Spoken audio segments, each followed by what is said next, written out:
Party എന്ന നിലയിൽ ഏതെങ്കിലും തരത്തിൽ അത്തരം സ്തുതിപാഠക ഗീതങ്ങൾ പാർട്ടിയുടെ ഒരു ഫോറത്തിലും അവതരിപ്പിക്കാൻ മുഖ്യമന്ത്രി പിണറായി വിജയൻ സമ്മതിച്ചിട്ടില്ലെന്ന് മാത്രവുമല്ല, അതിനുശേഷം കടുത്ത വിമർശനം നേരിട്ടുണ്ട്. കാരണഭൂതന്റെ കാര്യം അങ്ങനെയാ. CPM ജില്ലാ സമ്മേളനത്തിൽ മുഖ്യമന്ത്രി അറിഞ്ഞിട്ടില്ല ആ പരിപാടിയെക്കുറിച്ച് പാർട്ടിയിൽ വിമർശനമുയർന്നു.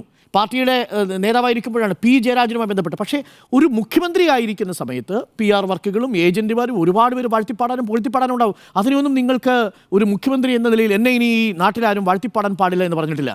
മുഖ്യമന്ത്രി കുഞ്ഞുഞ്ഞെ എന്ന് വിളിച്ചത് ഉമ്മൻചാണ്ടി പറഞ്ഞിട്ടാണോ? കുഞ്ഞുഞ്ഞെ എന്ന് വിളിച്ചത് ആൾക്കാർ വിളിക്കുന്നതിന് സ്നേഹം കൊണ്ട് വിളിക്കും ചില ആളുകൾ. അപ്പോൾ അത് PR വർക്കാണെന്ന് പറയുന്നത് എങ്ങനെയാണ്? അദ്ദേഹത്തിൻ്റെ ഖബറിൽ പോയിട്ട് ആളുകൾ പ്രാർത്ഥിക്കുന്നു.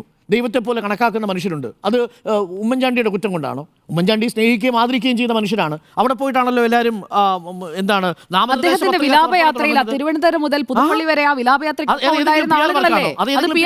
മുഖ്യമന്ത്രി എന്ന നിലയിൽ ആളുകളാണ്.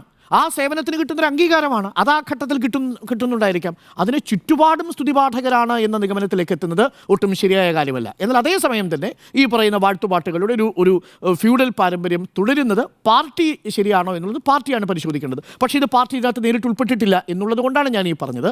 പാർട്ടി നേരിട്ട് ഈ വിഷയത്തിൽ ഒരു സ്തുതിപാഠക ഗീതവും ഒരാൾക്കെതിരെയും അല്ലെങ്കിൽ ഒരാൾക്ക് അനുകൂലമായിട്ടും എഴുതിയിട്ടില്ല. ആകെ ഉണ്ടായത് ഈ കാരണഭൂതൻ എന്ന് പറയുന്ന തിരുവാതിര. ആ പരിപാടിയെക്കുറിച്ച് നിശ്ചിതമായ വിമർശനം വന്നു.